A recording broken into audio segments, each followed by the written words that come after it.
Attention mga Filipino senior citizens, pinaka-latest sa Universal Social Pension na ito po ay magaganap na sa susunod na buwan. Kaya aasahan na nga ba ito?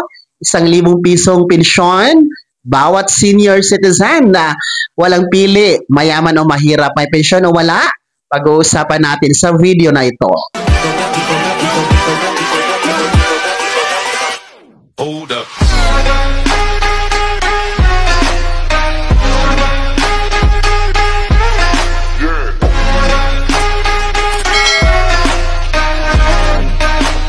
Hello mga ka-vlogs! Welcome dito sa aking YouTube channel. Magandang araw po sa lahat ng mga manonood. Saan po kayong dako sa mundo? Kumusta mga ka-vlogs? Eto update po sa Universal Social Pension nitong buwan ng Mayo. No, ito nga po ay pag-uusapan na next month. Naku po, ito ba ay ibibigay ng 1,000 piso para sa lahat ng seniors? Mayaman o mahirap, may pensyon o wala? Aalamin natin mamaya-maya. Pero bago ang lahat, kung bago ka pa lang dito sa aking YouTube channel o di kaya hindi ka pa nakasubscribe, i-click nyo muna ang ating subscribe button na nasa baba. Huwag yung kalimutan na pindutin ang notification bell. Ilagay nyo po sa all para naman updated ka sa lahat ng mga videos na aking i-upload. Eto na nga po, mabilisan lamang tayo dahil buwan tayo ngayon ng Mayo. Napakabilis ng panahon, no? Mangangalahati na tayo sa taon 2025. Kaya naman po, atin pong ipaabot sa inyo ang pinaka-latest update sa Universal Social Pension. Ito nga ba ay mangyayari na?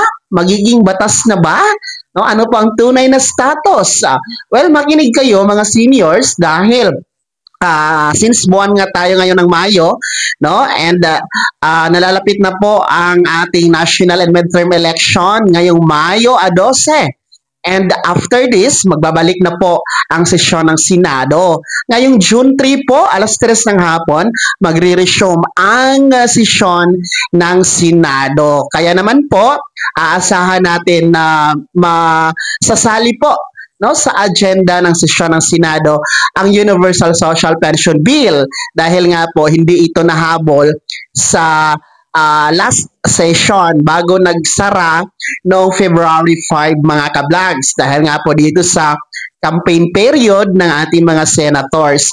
Kaya naman, aasahan natin ngayong darating na Hunyo ang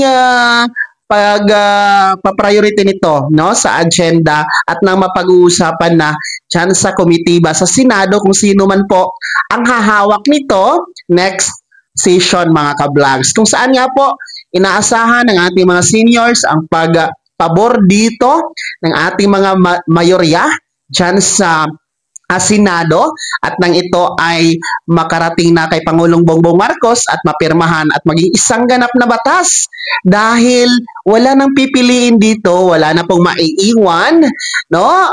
Lahat po basta 60 years old pataas, basta Filipino senior citizens makasali po sa 1,000 pensyon, no? Mayaman o mahirap, may pensyon o wala, no? Aba, no, kasali talaga kayo lahat dito mga ka-vlogs. Bigay ng gobyerno sa ilalim ng Universal Social Pension kung magiging batas ito. Kaya yun po ang ating pakaabangan, pinaka-latest update and mga ka-vlogs, no, ilang tulog na lang actually, no, for 4 weeks na lang po ating aantayin at ito nga po ang ating inaasahan, no, sa pagbabalik sesyon ng Senado. Kaya standby lamang kayo mga Filipino senior citizens na nag-aantay na maging batas itong Universal Social Pension Bill.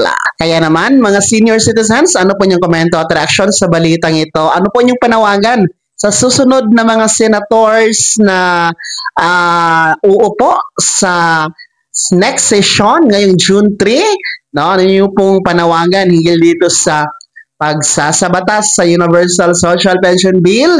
Ibahagi nyo po sa comment section na nasa baba. Pakilakip ng buong pangalan at kung taga saan kayo. Bago ako magtapos sa video na to, kung gusto nyo po sumuporta sa aking YouTube channel, maaari nyo pong i-click ang ating super thanks button na nasa baba. Sa mga gusto mong i-miyembro, pwede po, i-click nyo po ating join button. Maraming perks dyan mga ka-vlogs. Be my member now. Sana naging gabay ang video na to.